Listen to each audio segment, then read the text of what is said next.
और एक बात उन्होंने लिखा था, आओ चले शिव की ओर में, एक जगह उन्होंने चर्चा की है कि मान के चलिए कि काल के प्रवाह में कोई शिवसित हो गया, कोई जाता है कि हम लोग ट्रेन में बस में गए, किसी को शिवसित बता दिए, शिव चर्चा करने लगे और काल के प्रवाह में वो शिवसित हो गया, उसको 3 सूत्र का ज्ञान नहीं है। आपको तो है ज्ञान मांगना, चर्चा करना, प्रणाम करना, उसको 3 सूत्र का ज्ञान नहीं है, तब क्या करेंगे वो? तब वो व्यक्ति क्या क्या करेगा? कहां लिखी, अगर काल के प्रवाह में कोई व्यक्ति शिव का शिष्य हो जाता है, उस स्थिति में वह अपने गुरु के समक्ष विनीत भाव में खड़ा रहेगा, या तो गुरु की चर्चा करेगा या खुद गुरु बन जाएगा। लेकिन साहब कहते हैं कि हम लोग शिव के शिष्य लोग कभी भी खुद को गुरु नहीं कहते और अपने गुरु की बड़ाई कर लोगों को शिव का शिष्य बनाते हैं। और शिव शिष्यों का स्पष्ट प्रयोजन है कि खुद भी और लोगों को भी यथार्थ में शिव गुरु से जोड़े और खुद भी धारित करे, शिव शिष्यता को धारित करे। कभी भी जीवन में बहुत सारा ज्ञान आपको आ जाए, बहुत बड़ा शिवशिष्य हो जाए, तो गोरखनाथ का वो है ना, महादेव का एक चेला हुआ मसंद्रनाथ, उनका एक चेला हुआ है गोरखनाथ, उनका एक पंक्ति साहब बराबर दोहराते हैं, हवा की न बोली ब, हवा की न चली ब, धीमे धरी ब पाँव, गड़ब न करी ब, सहजे रही ब, भरत गोरख राव। हवा खबक नहीं बोलेंगे, आराम से बोलिए, प्यार से बोलिए, थमक थमक नहीं चलेंगे, डॉन स्टाइल में, हीरो स्टाइल में, अभिनेता स्टाइल में। हवा की न बोली बट, हवा की न चलेगा, धीमे धरी व पाँव, पाँव भी धरे धीमे से धरिए। करोड़ों की संख्या भी होती है महोत्सव वगैरह में, कैसे पूरा सर के सर खाली हो जाता है लोग पता नहीं चलता। ऐसी हम लोग की स्थिति रहना चाहिए। आगे कहते हैं, गर्व नहीं करेंगे कि मैं शिव गुरु का शिष्य हूँ, सहज रहेंगे। एक बार में आप 4 कपड़ा नहीं पहन सकते, 4 शर्ट थोड़ी पहने होंगे, एक बार में किस अपने टी शर्ट पहने होंगे आप, 50 जमा करने की आवश्यकता नहीं है। मैंने अभी कहा ना, सराय है ये, जमा करने का नीड नहीं है, एक बार में एक ही पहनेंगे। अगर है आपके पास, दूसरों को बांटिए। नीलम दीदी का एक कहानी उन्होंने कहा तो है उसमें मैजिक ब्लाउज के बारे में। वो कपड़ा का दान किया आता है, एक साधु आता है, वो महिला आती है, उसको देती है, तो महिला कहती, बाबू तुम कपड़ा दिए हो ना, कभी तुमको कपड़ा की कमी नहीं होगी। और तब वो कहते हैं कि दीदी को गई आज 20 साल हो गया, 17 में द्वारपाल में देती दीदी, द्वारपति चल रहा है, 20 साल हो गए, आज भी दीदी के घरों में अलमारी में कपड़ों की कमी नहीं है। कभी मौका मिले तो दूसरों को खिलाइए, कभी मौका मिले कपड़ों का दान करें, जो संभव है। आसमान के सत्ता ने महादेव साहब को कहा, खिलाओ खिलाओ बेटा, कभी किसी चीज की कमी नहीं रहेगी।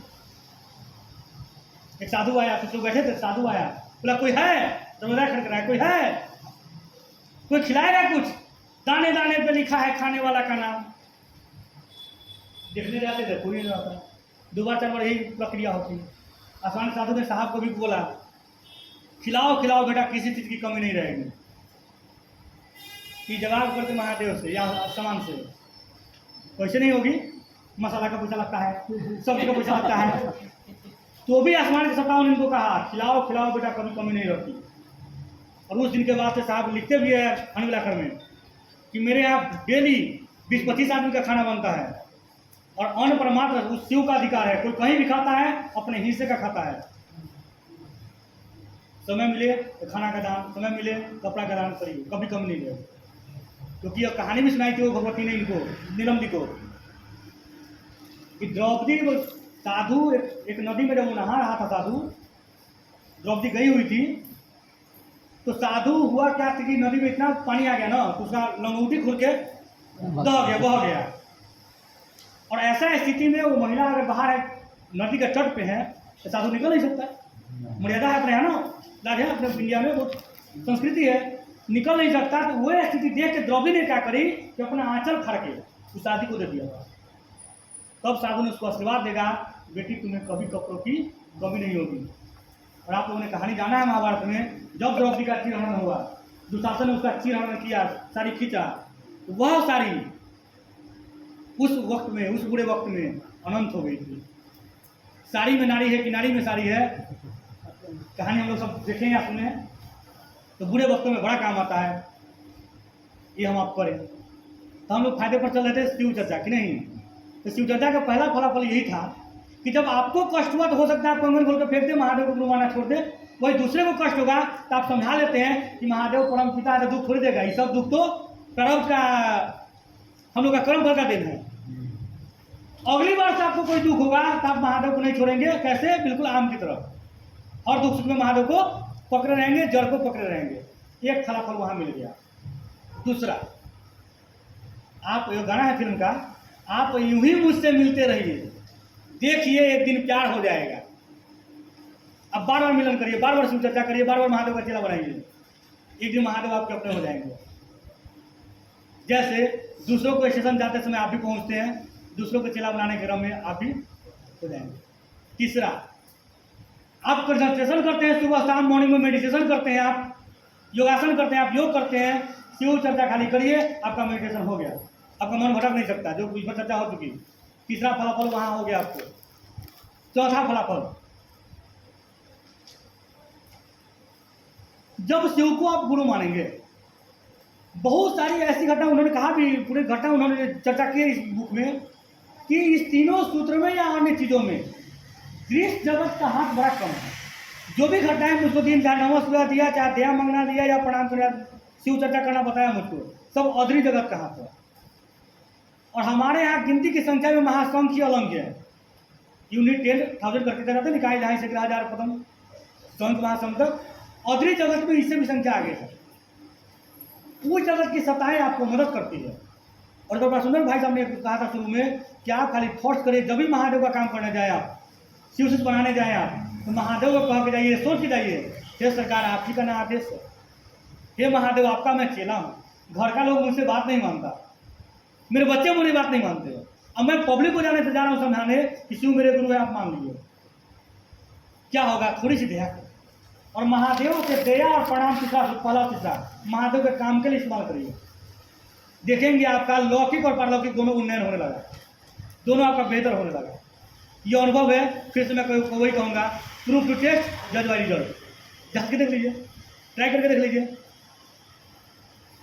यह काम किताबों से शुरू नहीं हुई, यह किसी के अनुभव का आधारित पर है। और आप भी अनुभव कर लेंगे तब। यह पहली बार है गुरुपंथी में, अभी तक लोग हुआ करता था गुरुपंथी में कि गुरु चेला का परीक्षा लेता था, एग्जामिन करता था।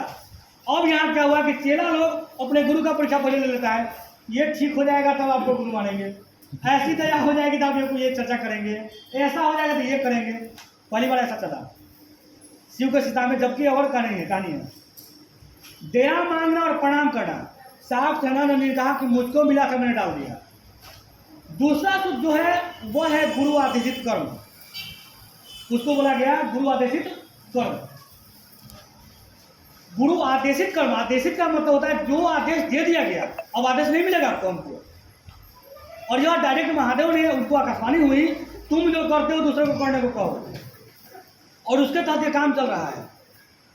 और साहब ने लिखा भी आगे कि मैंने अनुभूत किया है कि कर्मानुरागी मन के लिए, जो चाहता है कर्म करे, कर्म करेंगे तब खाना बनाएंगे तब खाना खाएंगे, ऐसे व्यक्तियों के लिए, कर्म काम करेंगे तब पैसा आएगा, ऐसे व्यक्तियों के लिए शिव गुरु की चर्चा सरल है, सुगम है, गुरु आदेशित कर्म है और गुरु दया प्राप्ति का सरल विधा है। हालांकि एक जगह और उन्होंने चर्चा करी है कि शिव गुरु की दया मात्र गुरु आदेशित अनुसार करने भर से मिलता है। आपको दया मांगने की आवश्यकता नहीं है, नमस्कार करने की आवश्यकता नहीं है, खाली गुरु की नियति से, महादेव की नियति से महादेव का काम करिए।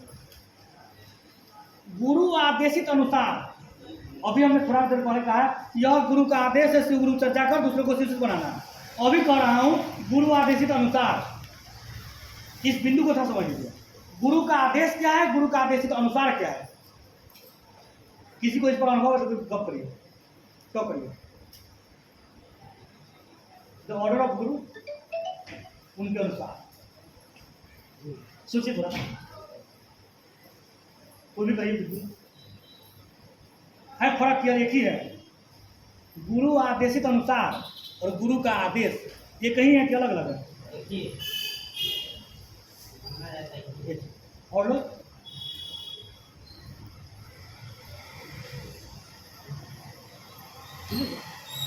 फर्क है, अलग अलग लग रहा है, थोड़ा सा फर्क है। उसमें नियति की बात आ जाएगी। क्या है, जैसे मुझको लगा भूख, हमने कहा जोगिंदर भैया बड़ी जोर से भूख लगा है, सच्ची लगा है, खाना बनाएंगे। या हो सकता है यहाँ पे आए तो मैं बोलूँ भैया बड़ी जोर से भूख लगा है, खाना खिलाइए। क्या करेंगे भाई साहब? जाएंगे अगर बिहार का होंगे तो चावल दाल रोटी भुजिया चटनी अचार चोखा वगैरह बना देंगे, बड़ा पसंद भी है, हमको भी है, बड़ी पसंद से खाएंगे। तो क्या गलती से या मोटिव उनका जो रहे, जो सरसों तेल या नारियल तेल डालते हैं ना वो किरोसिन डालते हैं, मीठी तेल डालते हैं। क्या वो खाना आप खा पाएंगे? खाना खा पाएंगे जी?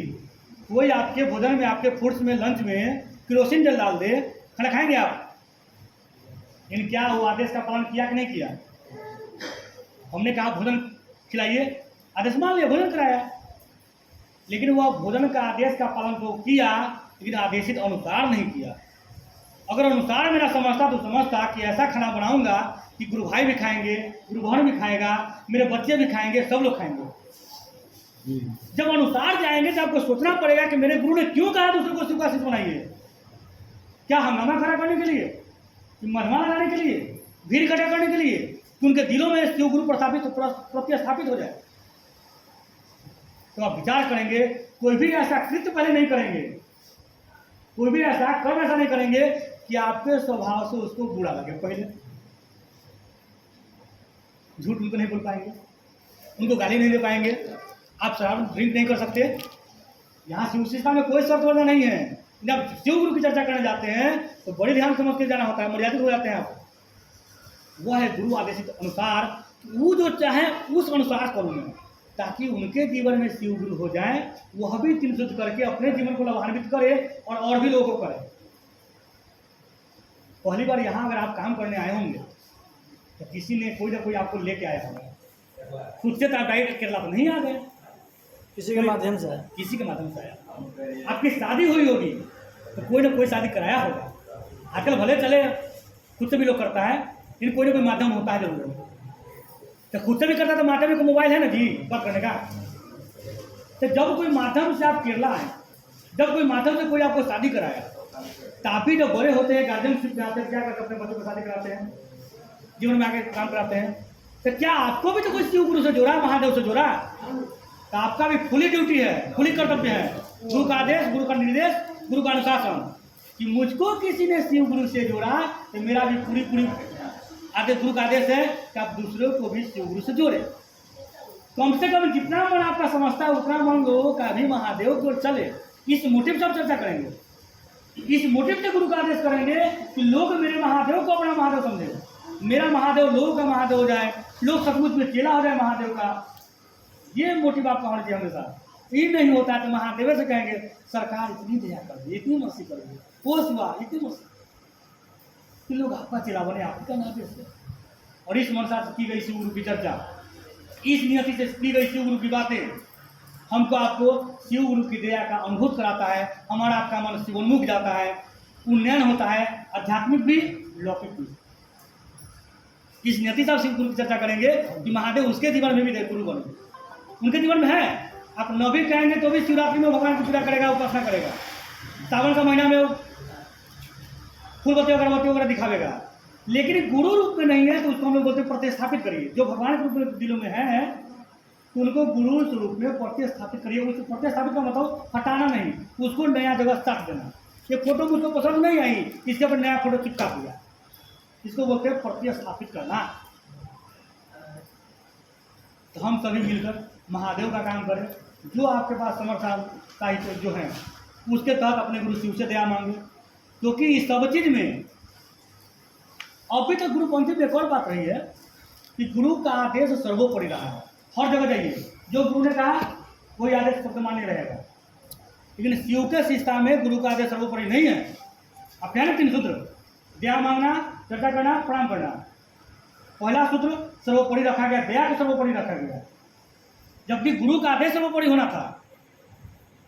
तो उनका आदेश होने के लिए तो उन्हीं की दया चाहिए, और दया जब ही मांगे उनको प्रणाम करके ही मांगेंगे। ये सेंस में हमेशा उन्होंने लिखा है कि गुरु की दया सर्वोपरि है। उनकी दया न हो, लाख चर्चा कर ले आप, लाख दया मांग ले आप, लाख नमस्कार कर ले आप, कहानी नहीं बनेगी। उनकी दया के बिना एक पल भी हम लोग नहीं चलते। हमने थोड़ा देर पहले कहा ना कि सफर अधूरी रहती है लेकिन जिंदगी पूरी हो आती है। अभी कोर्ट अभी चल रहा था कुछ दिन पहले, ऐसी ऐसी स्थिति है। तो जब भी चले, इसका सबसे आसान तरीका मैं बताता हूँ, मैं खुद करता हूँ। मैं जब सवेरे जगा तो अपने महादेव को याद करके, उनका फोटो याद होगा, फोटो याद करके, पाँव का ध्यान होगा तो पाँव का ध्यान करके कह लेता हूँ मनी मन, बोले की आवश्यकता नहीं, हाथ जोड़ने की आवश्यकता नहीं है कि हे शिव आप मेरे गुरु हैं, मैं आपका शिष्य हूँ, शिष्य पर दया करूँ। ठीक, मैं वॉशरूम चला गया, एक दो बार नमस्कार साथ में खसा लिया, फिर वहाँ से आया, फिर तू पेश करेंगे ना जी। जब मैं पेश करने जाता हूँ तो कहते तो महादेव मैं मुँह धोने जा रहा हूँ, आप मेरे गुरु हैं, मैं आपका शिष्य, मुझ पर दया करिए, नमस्कार खसका लिया। फिर मैं स्नान करने को गया, नहाने को गया, फिर महादेव से पर दया मांग ली और एक दो बार नमस्कार खसका लिया, नहा लिया। फिर ऑफिस में जाता हूँ, सेम काम, काम करता हूँ, सेम काम, आता हूँ, सेम काम, खाने पड़ता हूँ 3 टाइम, 3 बार वो कर लेता हूँ। मैं इसको अपने दिनचर्या में ढाल लिया। जैसे मैं कपड़ा पहनता हूँ, नहाता हूँ, बाल संभालता हूँ, कपड़े प्रेस करता हूँ, वैसे तो इस काम को भी अपनी दिनचर्या में ढाल लिया, अब अलग से करने की आवश्यकता नहीं है। और जीवन के दिन रात वाला में आप बिना बातचीत किए रहते ही नहीं है। कोई भी इंसान गूंगा भी होता है तो हिसाब में बात करता है। तो ये बहाना ना बनाए कि मुझको बात करने का समय नहीं है, न हो। उन्हीं से कहा सरकार आप ही ने आदेश दिया, आपका आदेश मुझसे नहीं होता, दया कर दीजिए। और साहब ने कही थी, मुझको याद है 30 मई 2014, अच्छा 14 के बाद आई, मैं 14 में यहाँ आया था, आज से 11 साल पहले मैं यहाँ आया था। 30 मई 2014 को उन्होंने कहा था कि जब 3 सूत्र है ना आपके, जब 3 सूत्र में तीनों सूत्र ना हो पाए तो कोई दूसरी कार्यक्रम करने लगी, पहला और दूसरा करने लगे, तीसरा नहीं होता है तो दूसरा ना हो तो पहला तीसरा करने लगी, पहला ना हो तो दूसरा तीसरा करने लगी। 3 सूत्र में कोई 2 सूत्र पर भी खड़ा हो जाएगा। और इस सबके अंदर में जो रहस्य, जो सेक्रेट छुपा है, वह है अस्थायी शिष्य भाव। जो पूर्व में मैंने कहा, पूरी शिष्यानुभूति में एक ही वो जगह कंपल्सरी वर्ड यूज है, दोनों शिष्यानुभूति में, इंग्लिश वाले में भी, हिंदी वाले में। हालांकि हर 3 सूत्र में आवश्यक है, करना चाहिए, करनी चाहिए, आपके लिए जरूरत है, लेकिन अनिवार्य शब्द एक ही जगह है, अस्थायी शिष्य भाव, परमानेंट। ठीक है, ये कैसे मैंगो की तरह जो डंठल को पकड़े रहे, आंधी आए, तूफान है, बच्चा डंटा मारे तो भी टिकोला क्या करेगा, आम को पकड़े रहेगा। जीवन में झंझावात है, दुख है, परेशानी है, महादेव को नहीं छोड़ना है तो नहीं छोड़ेगा।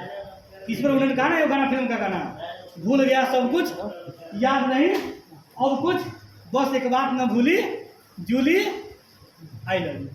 सब कुछ भूल जाएंगे लेकिन एक बात नहीं भूलेंगे, क्या, महादेव आप मेरे गुरु हैं।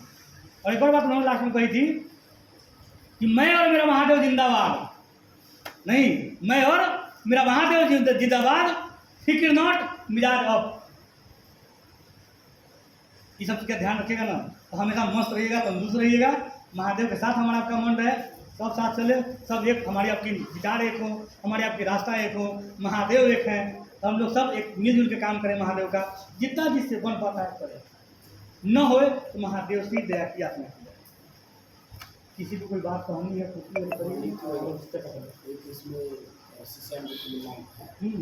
किसी गुरु की दया है, शिष्य का जीवन दाता बेस है।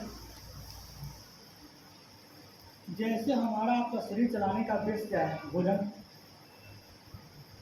सिंपल भोजन पानी, वो न मिले तो 2 दिन 4 दिन 10 दिन तक ठीक रहते, उसके बाद वीकनेस आ जाता है, नहीं आ जाता है। इस मशीन में थोड़ा आयल न डाला जाए, इस पंखे में लाइट न दी जाए तो थोड़ा वीकनेस आ जाएगा उसको।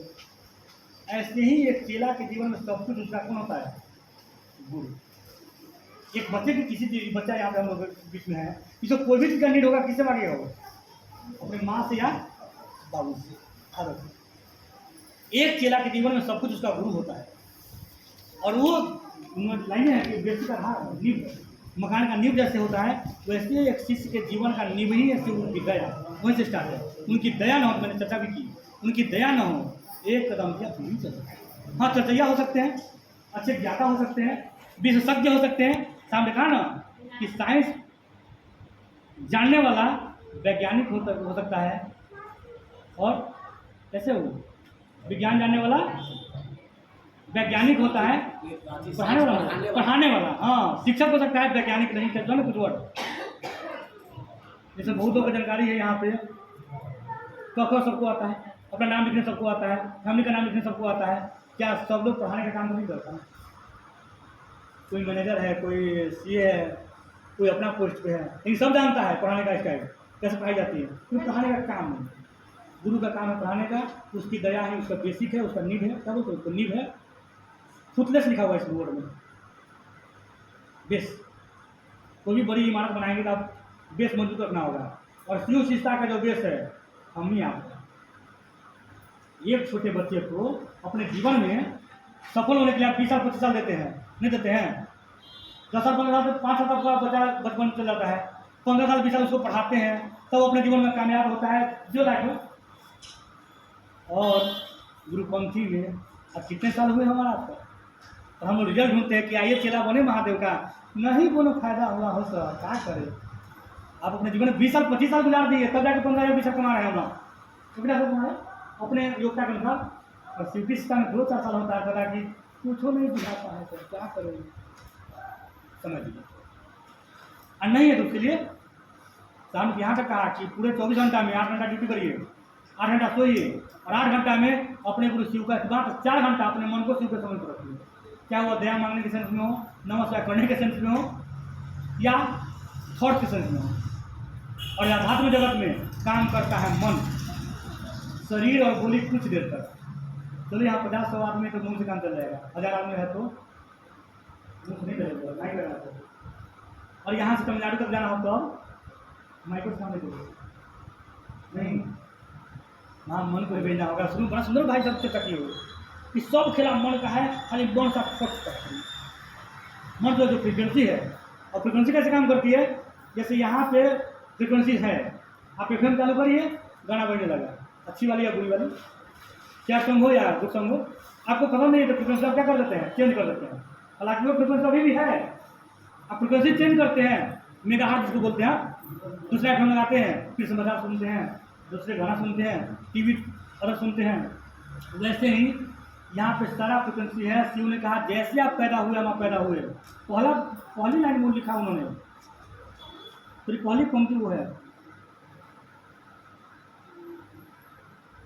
द डिजायर ऑफ क्रिएशन, सृजन की इच्छा में इंक्लूड्स, सम्मिलित है maintenance and destruction as well. जैसे किसी चीज का निर्माण हुआ, उसके निर्माण के साथ ही उसका 2 चीज ऑलरेडी रहेगा, रहने की स्थिति और डिस्ट्रक्शन का स्थिति खत्म होने की। हम आप बने तो बनने के साथ ही काल लागू हो गया, समय लागू हो गया, रहेगा भी और फिर एक समय के बाद खत्म हो गया। ये चेला के जीवन में सब कुछ उसका गुरु है, उस गुरु से जुड़े, उस महादेव से जुड़े। तो आप लोग कुछ अपना विचार दीजिए कैसा, ठीक है? आप लोग को कुछ कहना है तो कह सकते हैं, अपना जिज्ञासा अपना विचार बोल सकते हैं।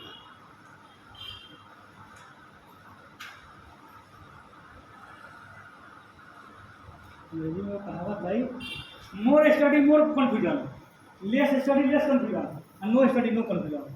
जो ज़्यादा पढ़ता है ज़्यादा दिक्कत होता है, कम पढ़ता है कम दिक्कत होता है, जो पढ़ता ही नहीं उसको दिक्कत नहीं होता। हम लोग महादेव ज़्यादा पढ़ें, ठीक रहेगा।